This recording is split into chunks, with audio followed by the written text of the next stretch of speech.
siang, saya Fidan Wahyuni yang bertugas pada pagi hari ini. Dengan Ibu siapa? Ibu Azhar. Baik, Ibu Azhar, ada yang bisa saya bantu? Saya Ibu Kapi. Baik, Ibu di sini saya akan menjelaskan tentang konseling kontrasepsi spermisida ya, Bu. Itu sebelumnya ada keluhan? Tidak ada. Baik. Nah, maksud dan tujuan saya di sini akan memberikan konseling dengan spermisida tadi ya, Bu. Nah, selanjutnya pengertian metode spermisida. Pengertiannya apa? Yaitu alat kontrasepsi yang mengandung zat kimia yang kerjanya itu melumpuhkan spermatozoa di dalam vagina sebelum sperma bergerak ke genitalia interna. Selanjutnya ada macam-macam pilihan spermisida ya, Bu. Yaitu yang pertama ada aerosol atau busa. Ini efektif setelah dimasukkan. Ini dianjurkan sebagai pilihan pertama untuk spermisida. Nah, selanjutnya ini ada tablet vagina, film, dan suppositoria. Ini mudah dibawa, lalu harus dimasukkan. Dianjurkannya itu 10-15 menit setelah dimasukkan sebelum hubungan seksual. Selanjutnya jenis spermisida jelly biasanya digunakan itu bersamaan dengan diafragma. Selanjutnya ada manfaat metode spermisida, yaitu yang pertama efektif sekali itu yang busa dan krim ya, Bu. Selanjutnya sebagai metode pendukung lain, lalu mudah digunakan, tidak membutuhkan resep, tidak mengganggu produksi ASI, dan juga meningkatkan lubrikasi selama hubungan seksual.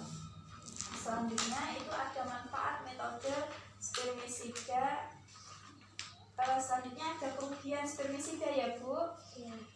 Kerugian spermisida ini yang pertama angka kegagalannya itu tinggi, lalu dapat menimbulkan iritasi, tidak memberikan perlindungan terhadap PMS, lalu harus digunakan sebelum bersegama, dan yang vaginal itu biasanya 3-30 menit hingga spermisida itu bisa bekerja.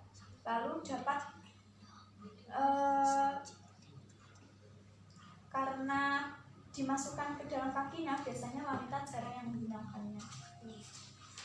Selanjutnya ini ada cara pemasangan aerosol atau busa. Ini cara pemasangannya itu yang pertama, kocok tempat aerosol 30 menit sebelum digunakannya. Bisa 20-30 menit ya, Bu. Lalu tempatkan kontainer dengan posisi ke atas. Letakkan aplikator, lalu tekan untuk mengisi busanya.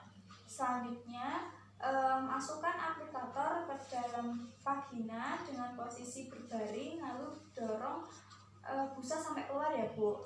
Lalu ketika menarik aplikator jangan ditarik pendorongnya, nanti busanya bisa ikut keluar lagi. Lalu aplikator setelah digunakan dicuci lalu dikeringkan. Dan ini jangan digunakan secara bergantian ya, Bu. Kalau bisa digunakan Ibu saja, jangan digunakan oleh orang lain. Cara pemasangan tablet vagina suppositoria. Bagaimana caranya memasang? Yaitu yang pertama itu harus cuci tangan dulu menggunakan air dan sabun, lalu sebelum membuka paketnya itu cuci tangan ya. Lalu lepaskan tablet dan atau suppositorianya, lalu sambil berbaring masukkan tablet ke vagina jauh ke dalam vagina, lalu tunggu 10-15 menit sebelum senyaman. Lalu sediakan selalu ekstra tablet vagina di tempatnya. Selanjutnya cara pemasangan spermisida krim atau jelly.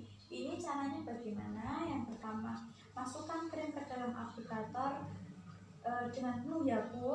Lalu masukkan aplikator ke dalam vagina ya, sampai mendekati serviks. Lalu tekan alat pendorong sampai krimnya itu keluar. Lalu aplikator harus dicuci setelah lalu dikeringkan. Nah, tadi tekannya alat pendorong tadi sampai krimnya keluar, tidak perlu menunggu kerja krim ya, Bu. Ya seperti yang tadi.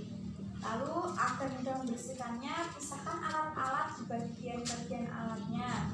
Aplikator gunakan sendiri nggih Bu, nggak usah dibagi habisnya. Lalu selanjutnya ada efek samping. Nah, efek sampingnya ini yang pertama itu ada reaksi alergi baik pada pria dan wanitanya bisa mengalami alergi. Lalu suppositoria tidak meleleh atau tidak membentuk busa di dalam vagina. Selanjutnya ini ada evaluasi. Ibu apakah sudah mengerti apa yang telah saya sampaikan? Iya, saya mengerti. Baik, Ibu tadi macam-macam femisida tadi apa saja ya Bu? Busa, vagina, Iya, sama juga. jadi sama suppositoria dan ada yang film ya Bu. Iya. Baik, Ibu sudah mengerti apa yang telah saya sampaikan.